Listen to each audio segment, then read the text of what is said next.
Alright, hello everyone and welcome back to the channel. So in today's video, we're looking again in Blitzhanger at the Kampfpanzer 50T. Now I titled this video the German T22, but it really isn't that close to a T22. You know, it doesn't really resemble that by any means. I just thought it was kind of a good title, so sorry about that. I couldn't really think of another title besides, Kampfpanzer 50T look, and nobody really cares about that, so I think it's a better name.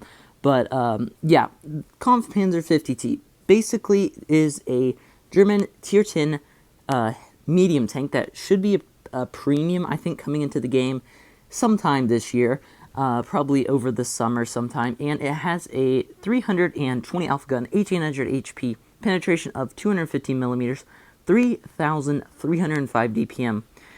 Which is very nice, actually. So if you look at the statistics here, of course, decent DPM here, decent alpha. It's not the, the 310 alpha kind of standard, low, medium alpha tier 10, I guess you could say. It's actually 320, so it's nice. It has a little more alpha than some of the other mediums at the same tier. Concerning the accuracy, it's not bad. A 1.72 base aim time, dispersion of 0.308. Not the most amazing accuracy, but it's not horrible at the same time. 8 degrees of gun depression, which is nice. Elevation of 17 degrees, sorry. And a very nice 60 kilometer an hour top speed.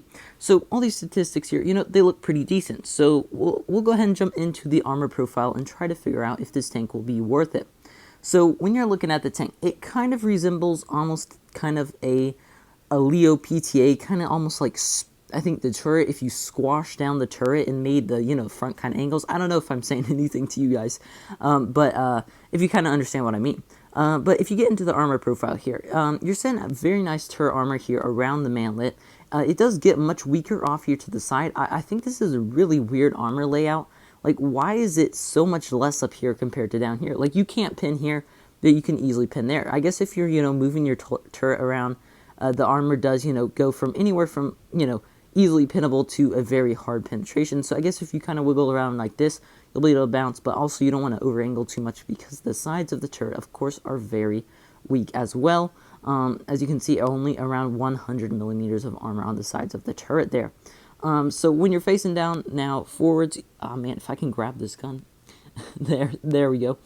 When you're looking forwards at the tank, the upper plate of the tank is extremely well armored and well angled, as you can see, well over 300 millimeters of armor. There is this little area, right here, that with, premium could probably be pinned by quite a few tanks, but it is a very small spot, and I doubt it will be much of an issue. Your bottom plate, of course, is an easy pin. It is a very large bottom plate as well, so you're going to want to hide that by going hold down, of course, and when you are hold down, your front plate, of course, is even more well armored, 415 millimeters of armor. Your turret is pretty much the same on the armor, just a little bit, just a little bit more armor here up on the sides and stuff, which is, of course, great. So yeah, that is pretty much the armor profile of the Kampfpanzer 50T. I would say an okay frontal armor. I think it could be buffed. I mean, look at the turret, it's not a very good turret right there, if you, tell me. That really isn't the best of a turret, because you've got good armor here, but you just have like half your turret is just, pretty weak.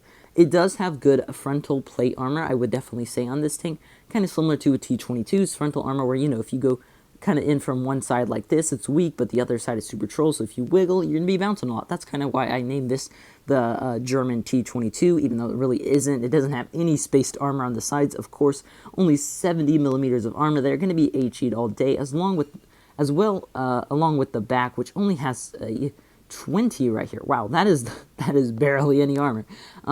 Concerning the hatches on top, which, probably won't be aimed at too much because this turret has enough weak spots where it won't be too big of a deal. But the turret, the hatches are actually rather troll. If I can click on here, as you see, there's actually a spot with over 310 millimeters of armor, and then another spot with 77. So, when you're wiggling, it might actually be really hard for them to hit those turrets.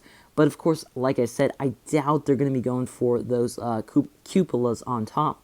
They'll probably just be going for right here, which of course looks like the weakest spot on the front of the tank. So yeah, that is pretty much the armor profile of the Kampfpanzer 50T. Now, in general, the tank, to be honest, it seems decent. I don't think it's going to be an amazing tank just due to, you know, the frontal arm, I mean, not the frontal arm, the armor of that turret, you know, not being the best, but I think it's troll enough. It's got, you know, decent speed and a good gun.